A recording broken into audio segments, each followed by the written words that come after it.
ഭാഗം 6. മുതിരപ്പുഴയാറിൻ്റെ തണുത്ത വെള്ളത്തിൽ കുളിച്ചു നിൽക്കുന്ന മൂന്നാറിനെ വിട്ട് ഞങ്ങൾ ഇടുക്കി ഡാം കാണാൻ പുറപ്പെട്ടു. ഞാൻ താമസിച്ച ഹോട്ടലിൽ ഒരു യൂറോപ്യൻ വനിത അവരുടെ പാരമ്പര്യ വേഷം ധരിച്ച് മുതിരപ്പുഴയാറിനെ നോക്കി നിൽക്കുന്ന ഒരു ചിത്രമുണ്ടായിരുന്നു. നല്ല ആകർഷണമുള്ള ചിത്രമായിരുന്നു അത്. ഇടുക്കി ഡാം കാണാൻ പോകുന്ന വഴിക്ക് തോട്ടം തൊഴിലാളികളെ കണ്ടു. അവർ കാലാകാലങ്ങളായിട്ട് തലമുറകളായിട്ട് തോട്ടം പണിയാണ് എടുത്തുകൊണ്ടിരിക്കുന്നത്. അവർ പറഞ്ഞ ഒരു പ്രധാനപ്പെട്ട കാര്യം, ഇപ്പോൾ യൂണിയൻ സംവിധാനങ്ങൾ വഴി ടീ ഡയറക്ടർ ബോർഡിൽ ഒരു തൊഴിലാളിയുണ്ട് എന്നാണ്. ഷിഫ്റ്റുകളായിട്ടാണ് ജോലി നടക്കുന്നത്. ഓരോ ഭാഗത്തു നിന്നും സ്വരൂപിക്കുന്ന തേയിലകൾ അതാത് തൊഴിലാളികളുടെ ID കാർഡിൽ രജിസ്റ്റർ ചെയ്യും. അതിനനുസരിച്ചാണ് അവരുടെ കൂലി. അവരുടെ കുട്ടികളെ നോക്കാൻ ക്രഷുകളുണ്ട്, ആരോഗ്യ പ്രശ്നങ്ങൾക്ക് ആശുപത്രികളുണ്ട്, സാമ്പത്തിക ആവശ്യങ്ങൾക്കും മറ്റ് ആനുകൂല്യങ്ങൾക്കും വേണ്ടി സൊസൈറ്റികളുണ്ട്. ഇപ്പോൾ അത്യാവശ്യം സൗകര്യത്തിൽ അവർക്ക് ജീവിക്കാനുള്ള വഴിയുണ്ട്.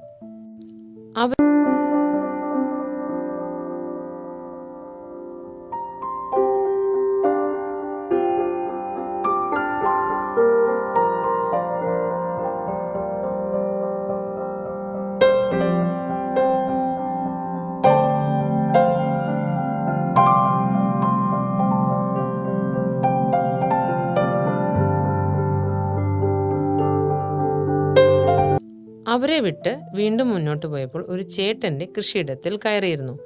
അദ്ദേഹം അവിടെ ഏലമാണ് കൃഷി ചെയ്യുന്നത്. ഇപ്പോൾ മൂന്നാറിൽ ചൂട് കൂടുതലായതുകൊണ്ട് ഏലകൃഷിയെ നന്നായി ബാധിക്കപ്പെട്ടു എന്നതാണ് അദ്ദേഹം പറയുന്നത്. മൂന്നാർ ഭാഗത്തൊന്നും കാപ്പിത്തോട്ടം അധികം കണ്ടില്ല. ചക്ക ഒരുപാടുണ്ട്. എൻ്റെ നാട്ടിലെ പാലക്കാട് ജില്ലയിലെ പ്ലാവിൽ നിന്നും വ്യത്യസ്തമായ ഒരു രീതിയാണ് പ്ലാവുകൾക്കും ചക്കകൾക്കും. പാലക്കാട് തടിച്ച മരങ്ങളും തടിച്ച ചക്കയുമാണ്. ഇടുക്കിയിൽ മെലിഞ്ഞ മരങ്ങളും മെലിഞ്ഞ ചക്കയുമാണ്.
പോകുന്ന വഴിയിൽ ഒരുപാട് ഡാമുകൾ കണ്ടുകൊണ്ടാണ് പോയത്.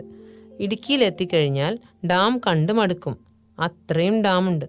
മലകളും മലകളുടെ ചെരുവുകളും ചെരുവുകൾക്കിടയിലെ ഒഴുകുന്ന പുഴയും പുഴയ്ക്ക് കുറുകെ ഒരു ഡാമും. പോകുന്ന വഴി കല്ലാർ ഡാം കണ്ടു. അതിൻ്റെ അടുത്ത് തന്നെ കല്ലാർ പുഴയും. കല്ലാർ പുഴ മുഴുവനും കല്ലാണ്, വെറും കല്ല് മാത്രം. എങ്ങനെ ആ പുഴയിൽ നീന്താൻ പറ്റുമെന്ന് എനിക്ക് മനസ്സിലായില്ല.